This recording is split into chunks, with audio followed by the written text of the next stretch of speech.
barua ya Paulo kwa Wakolosai sura 2 haya ya 8 hadi 15. Baadaye tutasoma Warumi sura 8 mstari wa 1 hadi wa 8. Tunaanza na Wakolosai sura 2 haya ya 8 hadi 15. Inasema, angalieni mtu asiwafanye mateka kwa elimu yake ya bure na madanganyo matupu kwa jinsi ya mapokeo ya wanadamu, kwa jinsi ya mafundisho ya awali ya ulimwengu, wala si kwa jinsi ya Kristo. Maana katika yeye unakaa utimilifu wote wa Mungu kwa jinsi ya kimwili, na ninyi mumetimilika katika yeye aliye kichwa cha enzi yote na mamlaka. Katika yeye mumetahiriwa kwa tohara isiyofanyika kwa mkono, kwa kuuvua mwili wa nyama kwa tohara ya Kristo, mkazikwa pamoja naye katika ubatizo, na katika huo mkafufuliwa pamoja naye kwa kuziamini nguvu za Mungu aliyemfufua katika wafu. Na ninyi mlipokuwa mumekufa kwa sababu ya makosa yenu na kutokutahiriwa kwa miili yenu, aliwafanya hai pamoja naye, akiisha kutusamehe makosa yote, akiisha kuifuta ile hati iliyoandikwa ya mashtaki kwa hukumu zake, iliyokuwa na uadui kwetu, akaiondoa isikuweko tena, akaigongomea msalabani. Akiisha kuzivua enzi na mamlaka na kuzifanya kuwa mkogo kwa ujasiri, akizishangilia katika msalaba huo, ni neno la Mungu. Kwa Warumi 8 haya ya 1 hadi 8 inasema, sasa basi hakuna hukumu ya adhabu juu yao walio katika Kristo Yesu, kwa sababu sheria ya roho wa uzima ule ulio katika Kristo Yesu imeniacha huru mbali na sheria ya dhambi na mauti.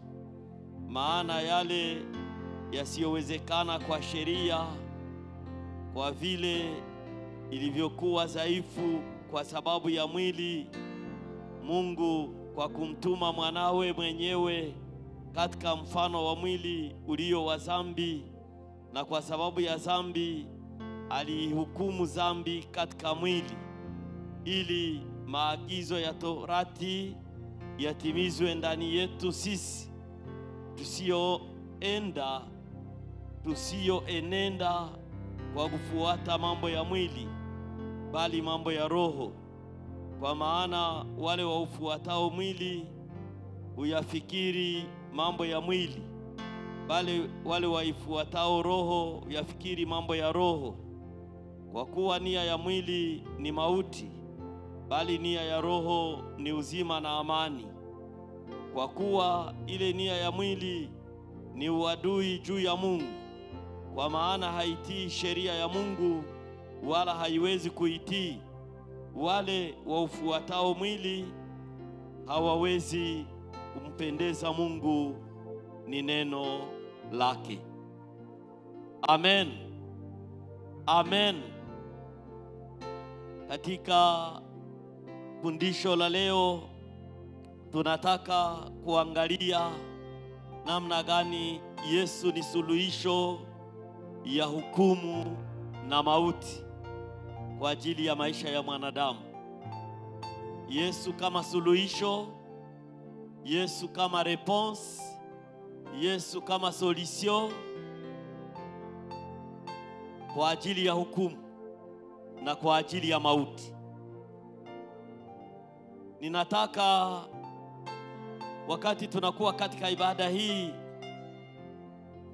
kuna mambo mawili ambayo ninapenda uielewe vizuri na kuijua. Neno la kwanza ni kwamba leo tunaishi, kesho tutakufa. Leo tuko, kesho hatutakuweko. Kila mtu anakuwaka na mwanzo wake, na kila mtu anakuwaka na mwisho wake. Na ile iko principe yenye hakuna mtu anaweza kuikwepa. Hata kama ungekuwa mtu mzuri sana, hata kama ungekuwa mtu mubaya sana, na wewe utakufaka. Hata wale wanao wengine nao mwisho na mwisho wanakufa. Kwa sababu kama vile Mungu alivyomfanya wote, amewaandikia kufa. Na ile inaanza tangu mwanadamu alipoumbwa na inafika mpaka wakati wa mwisho wa kila mtu. Hii inaweza kutusaidia binadamu kupunguza kwa kiburi. Kuna watu kama mambo yote inaitika, wanajiona kuwa juu, na watu wengine wote wanawaona kuwa chini. Lakini nataka uelewe ya kwamba uinuke au usiinuke, utakufa. Upendeze usipendeze, utakufa. Uwe mzuri uwe mbaya, utakufa. Na kama kila mtu anajua atakufa, ni vizuri.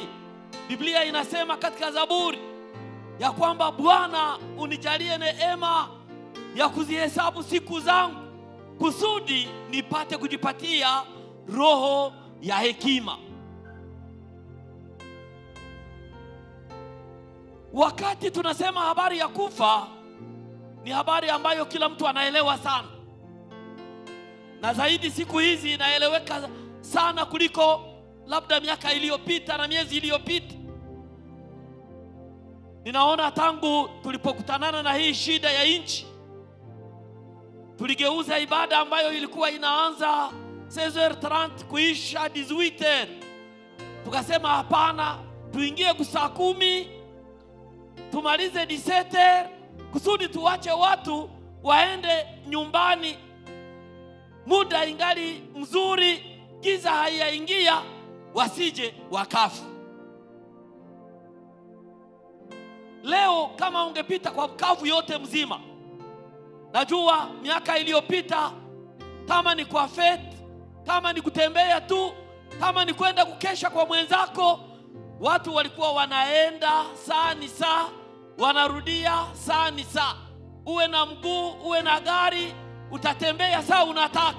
Lakini leo saa iko inafika 19h, barabara zote zinakauka. Kila mtu anakuwa nyumbani kwake, milango yote inafungwa. Menye kuwa na malupango, hata ungegonga namna gani na ulalamiki, hakuna mtu atakufungulia. Kwa nini? Watu wanaogopa kufa. Maana yake kuna hatari yenye iko njiani, yenye iko nje, ambayo iko inalenga maisha ya binadamu. Habari ya kufa. Lakini hata tungeokopa kufa, tutakufaka tu. Hata kama hatukukufa na masasi, tutakufa na ugonjwa. Hata kama hatukukufa na ugonjwa, mchawi atakuanguka hapo. Hata kama mchawi hakukuona, Mungu alikufunika, lakini mzee, siku zitakumaliza. Alafu ile inatusaidia kuelewa ya kwamba leo tuko, kesho haiko yetu. Na Biblia inasema ya kwamba tosheka na ya leo, kwa sababu ya kesho yajua Mungu peke yake. Sasa ile jambo ambalo linatuweka woga, maana yake kifo.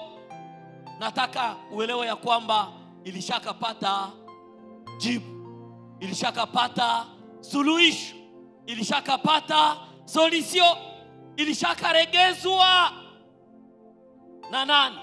Na Yesu. Sababu Yesu Kristo mwana wa Mungu ambaye tulimwamini sisi aliweza kufa, akazikwa, lakini baada ya siku 3 akafufuka, na mpaka hii sasa tuko tunasema iko hai na atakuwa hai milele na milele. Alafu Biblia inatuambia ya kwamba wote ambao wako ndani ya Yesu hawatakufaka. Hata kama wangelikufa kwa mwili, wataendelea kuishi milele na milele. Na ile ni matumaini yetu. Sababu ya ile, Paulo anaandikia watu waliokuwa kwa kanisa la Kolosai, anawaambia, angalieni mtu asiwafanye mateka yake kwa elimu yake ya bure na madanganyo matupu, kwa jinsi ya mapokeo ya binadamu, kwa jinsi ya mafundisho ya awali ya ulimwengu, wala si kwa jinsi ya Kristo. Elewa ya kwamba Paulo alijua situasio ya kanisa. Aliona hii situasio ambayo tuko nayo leo. Makanisa na Wakristo wako katika shida kubwa, na shida kubwa walionayo ni mafundisho.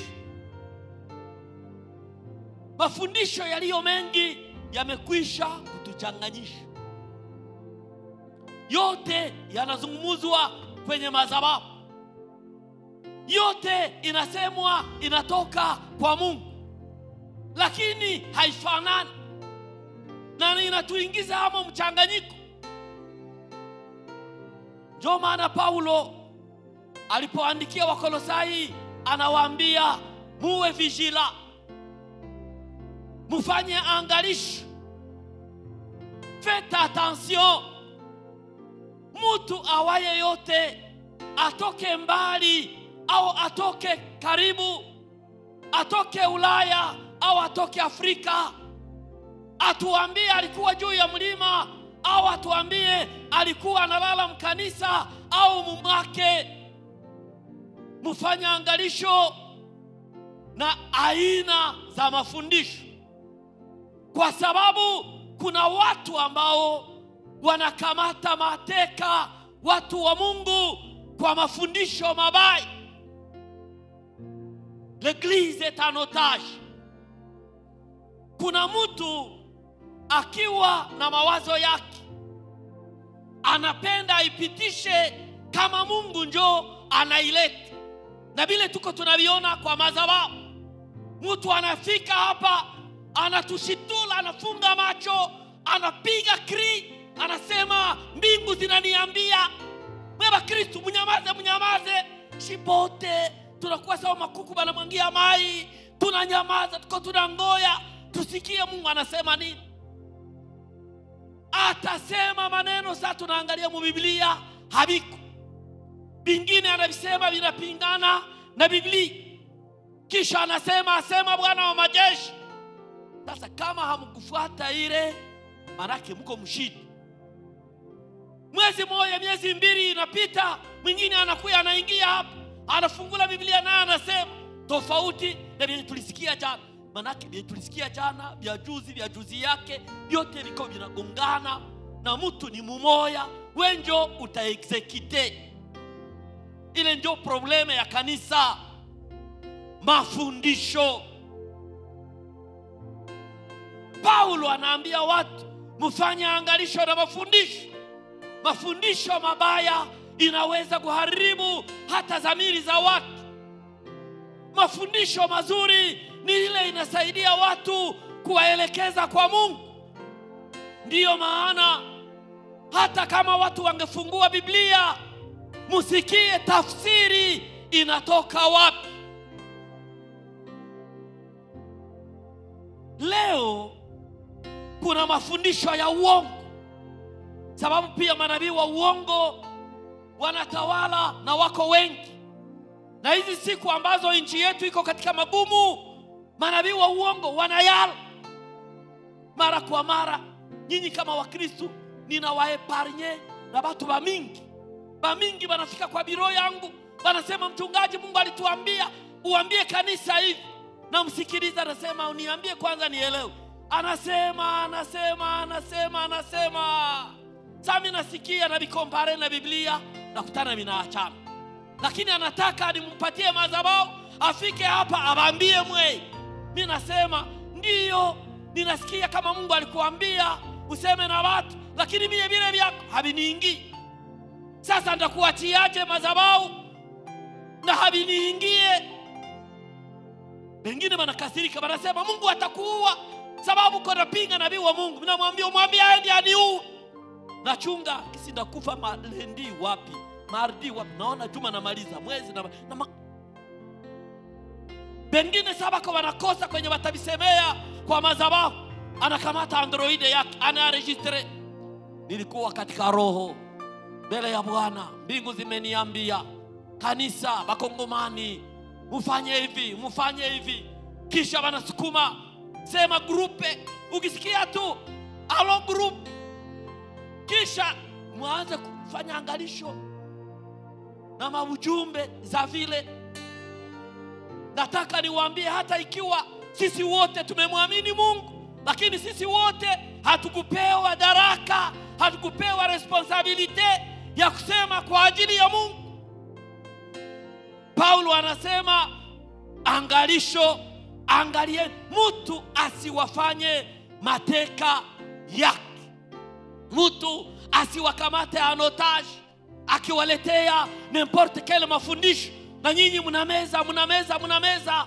Na leo unakutana iko sawa mkanisa, mko tension entre les jeunes et les vieux. Unakutana iko sawa tension entre bazamani na basasi. Iko sawa Yesu amegawanyika. Injili ni moja, Mungu ni moja, mbingu ni moja, imani ni moja. Na sisi wote tunatumikia Mungu ule ambaye iko sawa jana, leo na hata milele. Kuna mafundisho ya mashetani na ile nayo inatembea katika dunia. Kuna mafundisho ya uongo, lakini pia kuna mafundisho ya zamani. Uko unaturudisha kwenye tulitoka. Uko unaniambia nijikomporte sawa mtu mwenye angali mzambi, na japo hiyo ninajua nimekwisha kukombolewa kwa njia ya damu ya Yesu Kristo.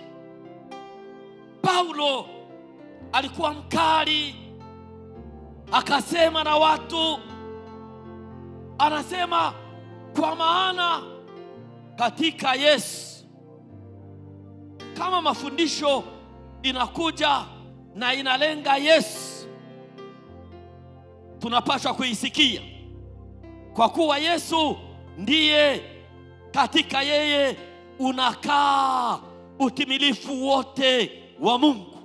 Libarikiwe jina la Bwana. Ndani ya Yesu unakaa utimilifu wote wa Mungu kwa jinsi ya mwili. Na ninyi mumetimilika katika yeye aliye kichwa cha enzi yote na mamlaka. Hata wewe na mimi ambao tumemwamini Yesu tunakamilika katika yeye. Hatuwezi kukamilika nje yake, hatuwezi kukamilika pembeni yake.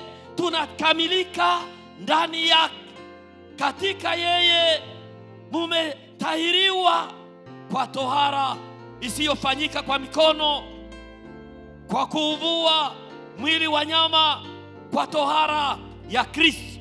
Maana yake namna Yesu alivyotutengeneza, hakututengeneza kwa namna ya mwili, lakini ametutengeneza kwa namna ya roho.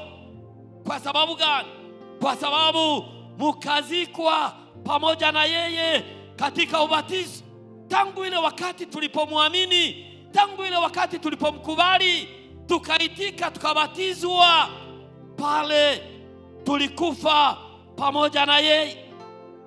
Katika ule ubatizo tukafufuliwa pamoja naye kwa kuziamini nguvu za Mungu aliyemfufua Yesu katika wafu.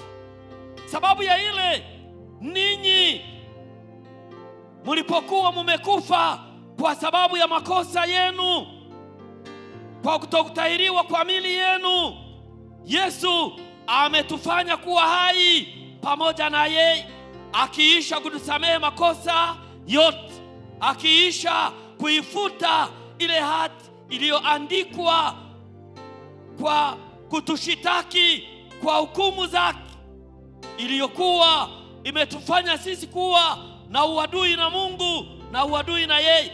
Yesu akaiondoa isikuweko tena, akaigongomea kwa msalaba. Libarikiwe jina la Bwana. Kuna kitu Yesu amefanya kwa ajili ya maisha yetu, na ndiyo maana Paulo anasema, siye mimi ninayeishi tena, bali ni Kristo anaishi ndani yangu. Nafasi nyingine anasema, mtu awaye yote asinitaabishe, mtu asinisumbue. Leo mko mnaangaliana kuvichwa, mnasumbuana, mnaangaliana kumanguo, mnasumbuana, mnaangaliana kuviatu, mnasumbuana. Mtu asinisumbue wakati niko ndani ya Yesu. Kwa nini? Kwa kuwa nimezichukua chapa za Yesu ndani ya nafsi yangu, ndani ya mwili wangu. Libarikiwe jina la Bwana. Bahati kubwa tulionayo na mafundisho ambayo tunapaswa kuishika ni kujua Yesu na kumwamini na kumkubali kama Bwana na Mwokozi wa maisha yetu, na kutembea sawa sawa na neno lake. Bingine uniache, bingine usinifuate. Mimi nimefuata Yesu na Yesu iko ndani yangu. Kama ni kuhukumu, acha Yesu anihukumu. Na wakati mwingine Yesu akawaambia wanafunzi, msihukumu, msije mkahukumiwe. Nani anajua yenye iko ndani ya roho ya Mungu? Nani iko na termometre ya kujua huyu ataenda kwa Mungu, huyu ataenda jehanamu? Nawaambia hakuna. Ni Yesu mwenyewe ndiye anawajua walio wake. Lakini Biblia inasema, na kila aliye wa Bwana na afanye nini? Na auache uovu. Tukibaki ndani ya Yesu, tukitembea katika mapenzi yake, Mungu atatuokoa. Yeye aliyeshinda mauti, katika yeye na mimi pamoja na wewe tuko washindaji juu ya mauti ambayo inawaogopesha watu. Sifa kwa Bwana. Bahati mbaya ni mtu kutokujua, ni mtu kutokuamini, ni mtu kutokutembea katika mapenzi ya Mungu. Paulo anarudia, anakutanana na Wakristo wenzetu waliokuwa Rumi, anawaambia, basi tupasome sura 8 aya ya kwanza. Basi sasa hakuna hukumu ya adhabu juu yao walio katika Kristo Yesu. Kuna watu wanataka batudomine, tubakie chini ya culpability. Manake kila kwenye uko unaenda uko unajihukumu, uko unajihukumu. Labda kwa ajili ya dhambi ulifanya kumekwisha kupita miaka 10 au miaka au miezi au masiku. Ninataka uelewe ya kwamba dhambi yoyote ile ambayo mtu anaiungama na mtu iko ndani ya Yesu, ile dhambi inasamehewa.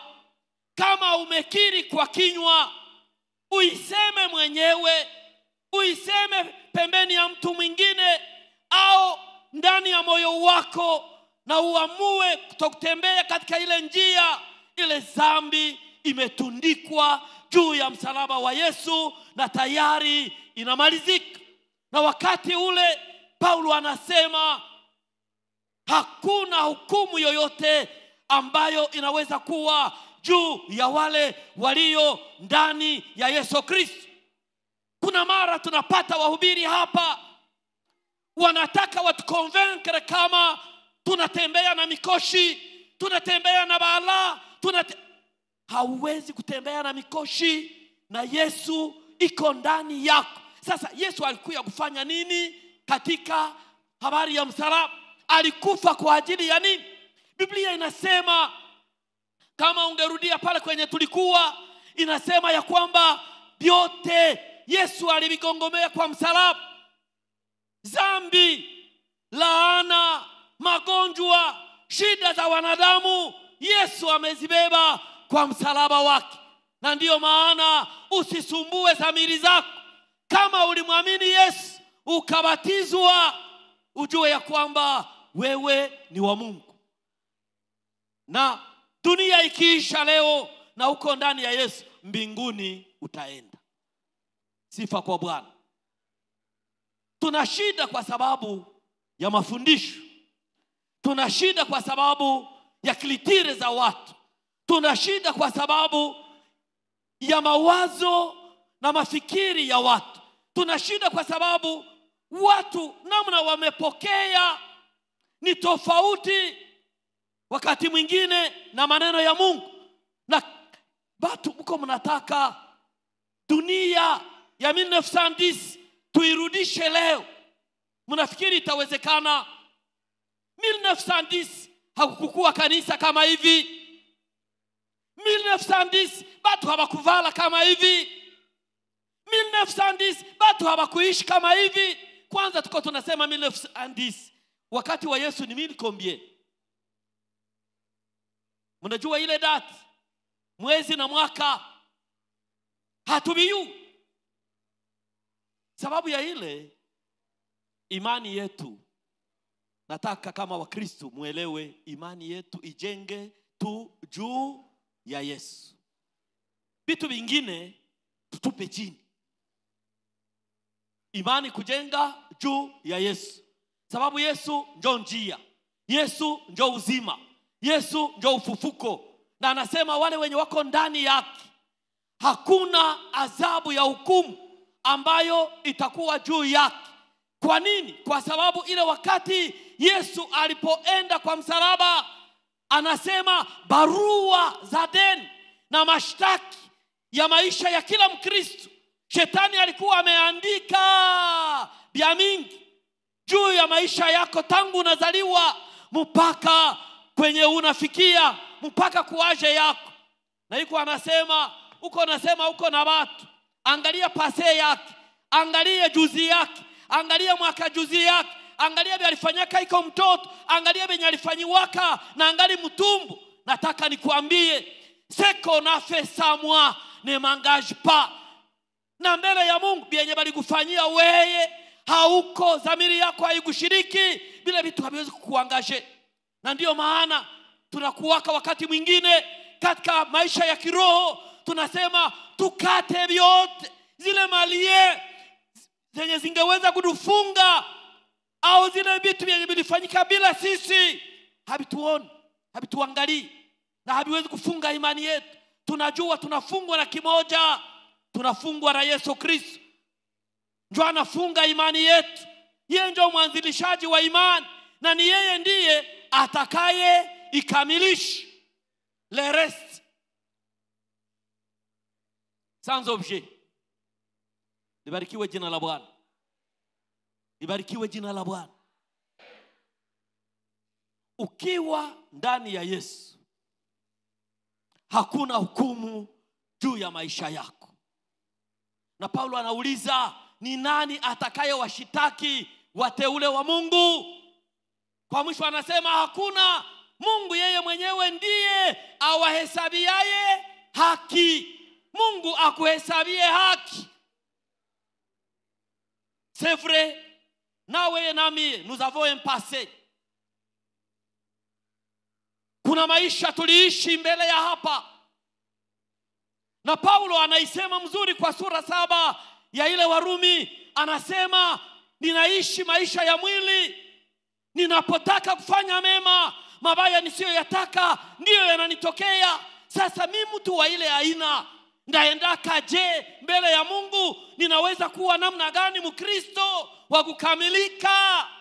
Sana maliza kusema njoo ile ufunuo ya Yesu ikaingia kwake na kumwambia, kama ulishakuwa ndani ya Yesu, hakuna tena hukumu wala ghadhabu juu ya maisha yako. Kwa sababu uliyemwamini ndiye aliyebeba laana zako. Yeye ndiye aliyebeba mikoshi yako. Yeye ndiye aliyebeba udhaifu wako, akaigongomea juu ya msalaba. Na wakati aligongomea juu ya msalaba, alipokufa kukata roho, akasema yote imekwisha. Njia inakuwa sasa wazi. Kila mtu anaweza sasa kumwendea Mungu bila probleme yoyote, kwa sababu katika Yesu Mungu anatuhesabu kuwa watoto wake. Mungu atubariki. Mungu abariki maneno haya. Nataka kwa kumaliza uelewe ya kwamba kuna maisha haustahili kuishi, lakini pia kuna hatua unapaswa kufanya katika maisha ya kiroho. Ni kuangalia Yesu kama suluhisho la mauti, Yesu kama suluhisho la hukumu. Je, niko ndani ya Yesu? Ukiona hauko ndani ya Yesu, na zamiri zinakuambia kilia repare.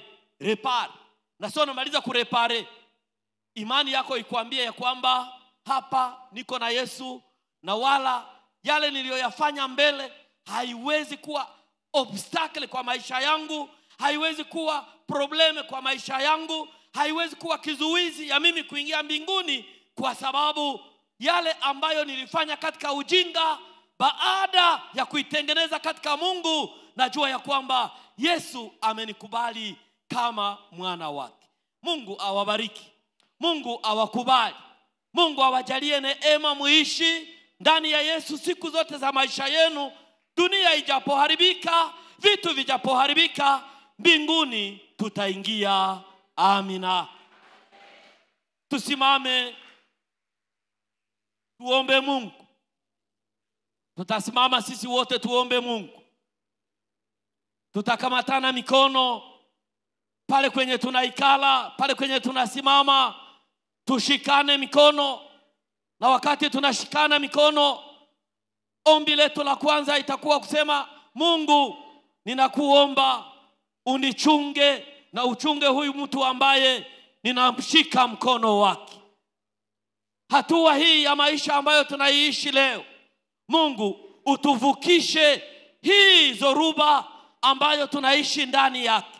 Utuvukishe hiki kipindi ambacho tunakiishi katika nchi yetu. Na wakati unanivukisha, mvukishe na huyu ambaye nimeshika mkono wake. Ninapenda nyuma ya hii vita ya Kongo uwe ungali pamoja na mwenzako. Tusipoteze watu, lakini Mungu atufuniki mabaya. Mungu awe anatuepusha nayo, kwa sababu tuko ndani ya Yesu. Ile ndiyo maombi ya kwanza tutaomba. Tuanze kuomba. Ombea yule ambaye unamkamata mkono, kumwambie Mungu, ninajua tunaishi katika shida, ninajua tunaishi katika magumu, ninajua tunaishi muda mzito, lakini maombi yangu ni kwamba unichunge kwa siku hizi mbaya, na umchunge huyu ambaye ninamshika mkono. Ninataka Bwana avuke pamoja nami. Ninataka Bwana alindwe pamoja nami. Ninataka nyumba yake, jamaa yake, maisha yake ichungwe pamoja na maisha yangu. Nataka Mungu tufunike sisi wote pamoja, utuokoe na utuponye sisi wote pamoja, utuangazie usiku na mchana sisi wote pamoja. Najua Mungu atasikia ile maombi yako, naye ataitenda katika jina la Yesu. Amina. Uendelee kumshika mkono. Umwambie Mungu, utuongezee imani kusudi roho zetu zibakie imara katika wewe. Shida zikiweko au zisikuweko, lakini tubaki ndani yako, sababu katika wewe uzima wetu unakaa hapo. Tuende mbele ya Mungu kwa ile maombi. Kwa jina la Yesu Kristo aliye hai. Ninajua ya kwamba Mungu ni mkuu, tena yeye ni mwenye uwezo. Haiko vyepesi kushinda dunia, haiko vyepesi kushinda mwili, haiko vyepesi kushinda shetani na majaribu. Lakini kama unatuongezea imani, kama unatuongezea imani na matumaini kwako, tujapokutana na vita na shida, tutakuwa washindaji na tutaendelea mbele.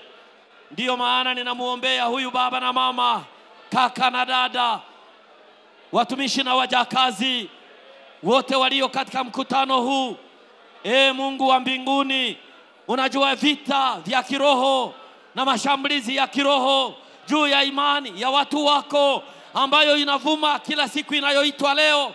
Tunakuomba Mungu mkuu, tuongezee imani, tusaidie, tujenge juu yako, tukae ndani yako, kwa sababu ulisema akae ndani yangu na mimi nitakaa ndani yake, na hakuna mtu atakayemtosha katika mikono yangu. Mungu wasaidie hawa watu wako wasitoke katika mikono yako.